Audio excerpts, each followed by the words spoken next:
सबका बहुत शुक्रिया। आप सब लोग जो हैं वो उम्मीद है हमारी, क्योंकि जो हमारी एक ऐसी अशराफिया है जर्नलिज़म की, जो हमारी एक करंट अफेयर वाली लॉट है या लाखों रुपए लेके लिखने वाले कॉलम नवीस हैं, वो ऐसी कॉजेज़ का हिस्सा नहीं बनते। इन कॉजेज़ का हिस्सा हमेशा नौजवान सहाफ़ी बनते हैं। मैं ख़ुद भी जब मैंने मीडिया ज्वाइन किया, मैं उस वक्त से इन कॉजेज़ का हिस्सा हूँ और अब भी हूँ। अरशद शरीफ के कातिल जलील ख्वार भी हैं, गुमनाम भी हैं, बदनाम भी हैं। जब ये कातिल मरते हैं तो इनको कारदार तारों वाली जगहों पर दफनाया जाता है या अपने घरों के अहातों में दफन होते हैं, वो महल जो इन्होंने कौम के पैसों से लूट के बनाए हैं।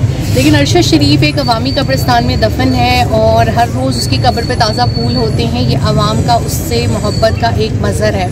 आज के दिन भी फूलों से जो है वो कब्र लोग इतना निछावर करके गए हैं, और जब लोग वहाँ से गुजर रहे होते हैं, वहाँ पर फातिहा ख्वानी कर रहे होते हैं, तो वो कातिलों को बद्दुआएं दे रहे होते हैं। पूरा पाकिस्तान इन कातिलों को जानता है और पूरा पाकिस्तान जो है वो इस चीज़ की मजम्मत करता है कि इस मुल्क में से करप्शन ख़त्म होनी चाहिए, गुरबा परवरी ख़त्म होनी चाहिए, मौरूसियत ख़त्म होनी चाहिए। अरशद शरीफ एक तो इस पूरी नस्ल को एजुकेट कर गया, दूसरा ये कि उसका काम और नाम अभी भी बोलता है। ज़ाहिरी तौर पे वो हमारे साथ मौजूद नहीं है, लेकिन अपने काम, उनकी आवाज़, उनके अफकार हमारे साथ मौजूद हैं। जो जिस तरह से यंग जर्नलिस्ट इस चीज़ को फॉलो कर रहे हैं और लेके चल रहे हैं, चीज़ बहुत खुशाइंद है। आज उनको शहीद हुए 2 साल हो गए, और जिस तरीके से मैं केस लड़ रही हूँ, जिस तरीके से स्ट्रगल कर रही हूँ, तो मुझे बहुत अफसोस होता है कि इस मुल्क में इंसाफ नाम की चीज़ नहीं मौजूद। और जो लोग डर कर केस नहीं लगाते थे, आज खुद उनका एक सतून जो है वो आधा हो गया है।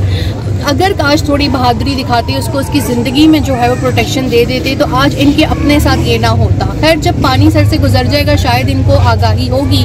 पहले मीडिया को तबाह किया गया, फिर असम्बलियों को तबाह किया गया, अब जो है वो तीसरा सतून जो है वो तबाही के धाने पे खड़ा हुआ है, लेकिन किसी को कोई फ़र्क ही नहीं पड़ता। मुझे इस चीज़ में बहुत अफसोस होता है कि अशराफिया, बदमाशिया अपनी लिए जो है वो कानून साजियाँ और चीज़ें करे जा रही हैं, और आवाम के लिए कहीं कोई रिलीफ नहीं है। जैसे कि मैं, जैसे 2 साल से इंसाफ ही नहीं मिला।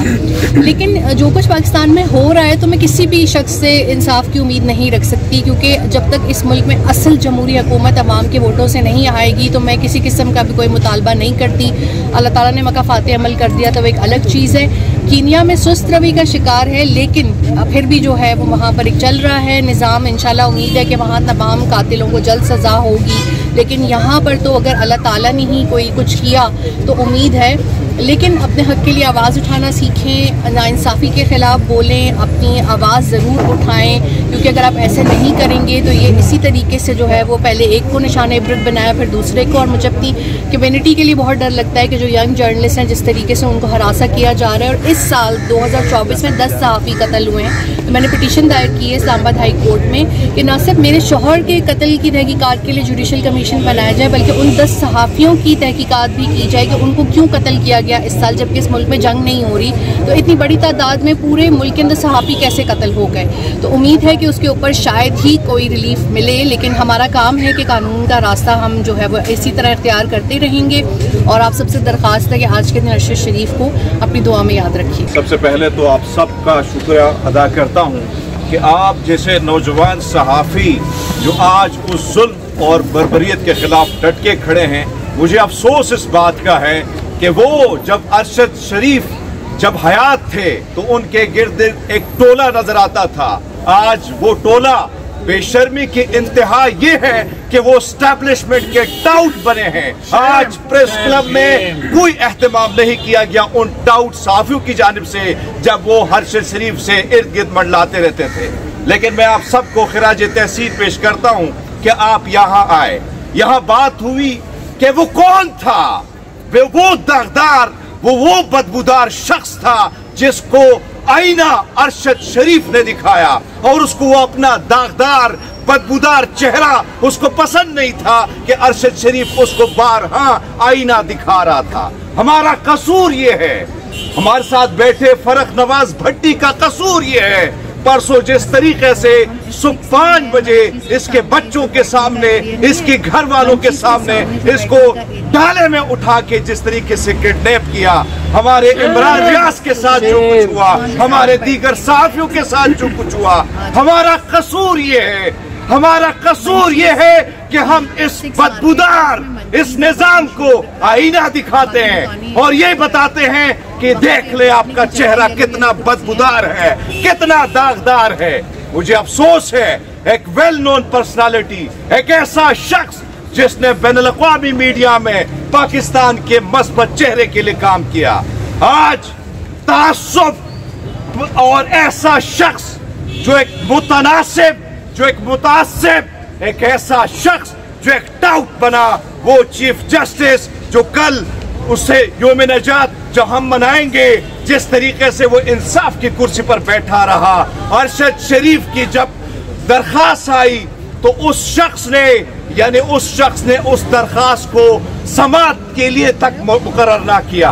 ऐसे शख्सियत से आप क्या गिला करेंगे? यकीनन ये वो बदबूदार किरदार है। जब माजी में हमारे सामने बहुत से ऐसे किरदार, आज वो लोग जिंदा हैं जिनका ज़मीर जिंदा था, जो वक्त के फिरौन के सामने खड़े थे, जो वक्त के यजीद के सामने खड़े थे।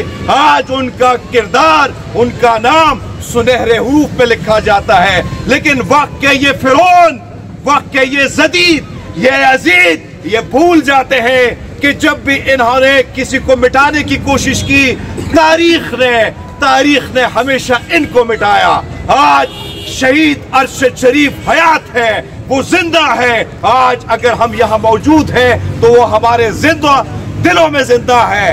अगर इधर हमारी भाभी जवेरिया बैठी है, अरशद शरीफ की बेगम, जिस तरीके से ये केस लड़ रही है, जिस तरीके से इस पर जुल्म ढाए इसके फैमिली के साथ, मैं इसके दर्द को इसलिए समझता हूँ क्योंकि मेरे जवान भाई को बड़ी बेदर्दी से शहीद किया। आज मुझे भी इंसाफ नहीं मिला है। फैमिली के, अरशद शरीफ के बच्चों की मैं महसूस कर सकता हूँ कि क्या वो दर्द होता है, क्या वो तकलीफ होती है जब अपने इस तरह बिछड़ जाते हैं। लेकिन बहरहाल अरशद शरीफ ने कुर्बानी दी, अपनी जान दी, सिर्फ इस मुल्क की खातिर, इस मुल्क की बका की खातिर, इस मुल्क के आईन की खातिर। आज अरशद शरीफ जिंदा है और वो काले करतूत जिन्होंने कालक अपने मुंह पे लगाई, तारीख में हमेशा स्याह हरूफों पर, स्याह बाप में उनका नाम याद रखा जाएगा। आप सबका बहुत शुक्रिया। एक तो खुशी की बात यह है कि शहीद अरशद शरीफ को याद करने के लिए बहुत से सहाफ़ी मौजूद हैं। और दुख की बात यह है कि वो नाम नहाद, चुनीदा और बड़े लोग और सफ़े अव्वल के लोग जिन्हें यहाँ होना चाहिए था वो मौजूद नहीं है। लेकिन खैर, ये अपने अपने ज़मीर और अपने अपने नज़रिए और अपने अपने अखलास की बात है कि कौन किस वक्त कहाँ किस जुल्म और जबर के ख़िलाफ़ खड़ा होता है। इन्होंने बात की कि वो कौन था, वो